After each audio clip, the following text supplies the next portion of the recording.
Hey Autumn Athletes, Larry Sorensen here, and today we are going to spotlight Carol Speath-Bauer. I know you're going to find her story as inspirational as I did. So without any more delay, let's find out what Carol has to say.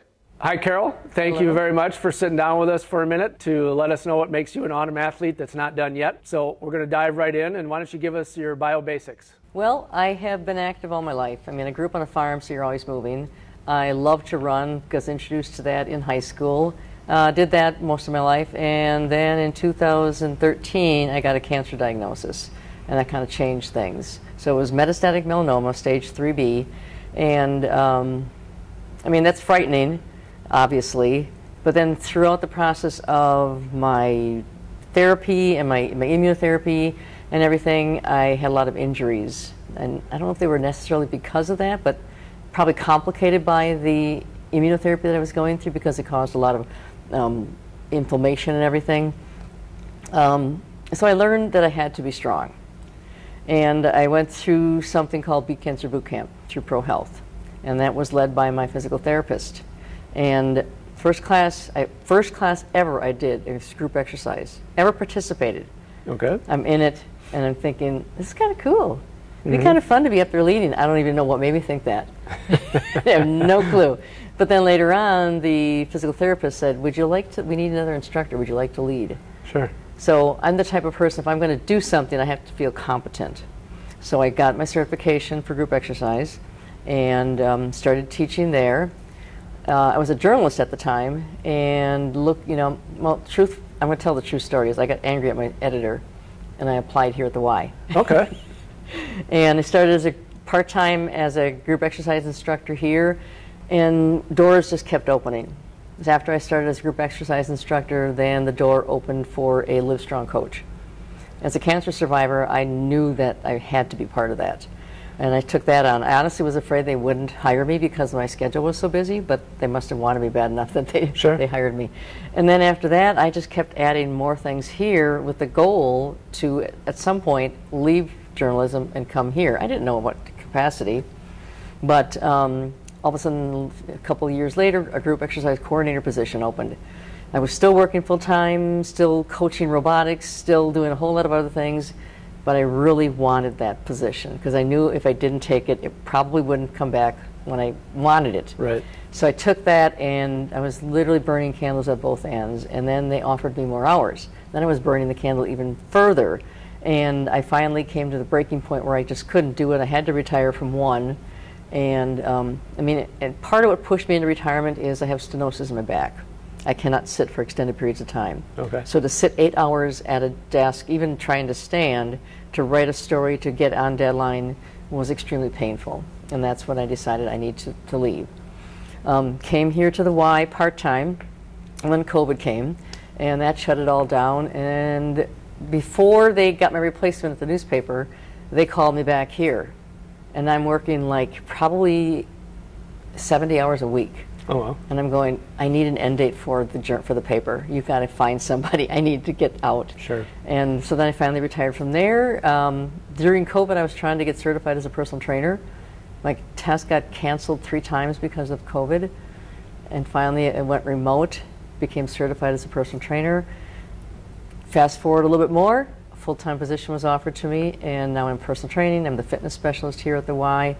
I absolutely love what I do. Working with people, helping them get stronger, seeing them gain confidence, it's amazing. Now you mentioned the Livestrong, and just for our audience out there, can you tell us exactly what Livestrong is? So Livestrong is a program for cancer survivors. It's a 12-week program where they meet twice a week for an hour and 15 minutes, and it's offered free to them. So they get a free 3-month membership for them and their family. They meet with their coaches twice a week, and we help them build their cardiovascular endurance, and then we start teaching them how to do strength training. We see gains for every single class, and we just started another session, and already we're seeing changes in these people. Just the confidence, the camaraderie. It's not only the physical aspect, it's the part where they get together with people who are going through the same thing that they are, and they can share things that they might not be able to share with somebody else. It's amazing. Yes. But it takes donations. And that's why I did crazy things like planking for 45 minutes to raise money for that. We climbed stairs with weight center backs 2 years in a row to raise money for the Livestrong. That's fantastic. Yeah. But give us just a little bit of background on you. Okay. Well, I'm 65 years old. I have 3 adult children, 6 grandchildren. They all live nearby, so obviously we love to be together. I love to be with them, and I love having family vacation times. I loved, throughout the years, my daughter has run with me, and she started running after her first baby, and she started seeing the physical benefits, the psychological benefits to it. And there was one race, I think it was in March of 2013, we ran together. It was a horrible race, but it was the fastest I had ever done. And then a month later, I was diagnosed with cancer. Oh, really? And from there on, my times declined, and my times got slower, and her times got faster. So as she says it, she kind of picked up the baton and kept running. But it's great because, I mean, my grandsons are active. My granddaughter, my oldest granddaughter, they see us doing those things, and they're more likely to do it. So my daughter and I like to run. My youngest son does some running. My older son, he has a physical job, so he doesn't get time to. But I bought him some boxing gloves, and he likes to take his frustrations out on that. So you mentioned the planking and the stair climb. So just give us a little detail on what you did for this plank fundraiser and what you did for the stair fundraiser. The planking came about as a challenge. We have a thing at the Y called Challenge the Trainer. Okay. And somebody can donate to the annual campaign to challenge their trainer to a physical task. So somebody challenged 2 of us, 2 coaches, in a plank. Okay. And we were just going to do it for a certain amount of time, and then I kept going. And I hit, I think, 30 minutes. And then the next year, I'm thinking, I'm going to try for more. So I aimed for 45, and I got to 45 minutes. Now, I wasn't steady all the time. I moved around, but I was off the ground in some type of plank all the time. That's quite a feat. And then the stair climb came last year. We had a member here who had been in Livestrong, had been in a lot of our classes, and she passed away right before the annual campaign kicked off. And everybody wanted to donate in her memory. Sure. I thought of all the times that she had come up the steps to classes, and I thought, how better could we honor her than to climb those stairs for every member that has gone through the Livestrong program. Oh.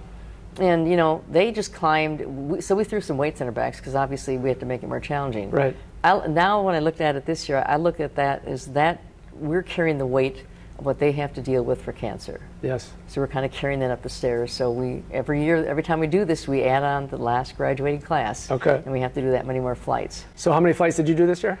This year we had 3 coaches, so we each did 34. Okay. And then you were carrying I had 25 pounds in my backpack. 25 pounds. Yes. Okay.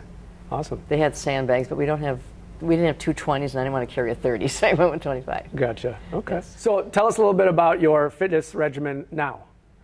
Well, a lot of it comes with just teaching. I teach 8 classes a week. So I honestly have to be careful to not overtrain because I've had injuries where that's happened. But I teach bar, I teach cycle, I teach on the ball, which is core strength. I teach Tai Chi twice a week. I teach 3 boot camps, 2 here and 1 at Pro Health. And outside of that, on the days that I'm not teaching a lot, I like to get in some running, walking, whatever my body wants to tolerate. And latest is swimming. We're gonna get back to that swimming thing in just a minute. But tell us a little bit about your diet regimen. Do you do anything particular, or just tell us how you eat? Well, when I was diagnosed with cancer, the first thing I looked at was what can I control? Stress, sleep, diet, physical, fitness and that. And if you know anything about cancer, cancer loves sugar. So I cut sugar out. Too much because my blood sugar dropped. But I reduced sugars, reduced carbohydrates, but now I just look at trying to get in enough protein. Okay.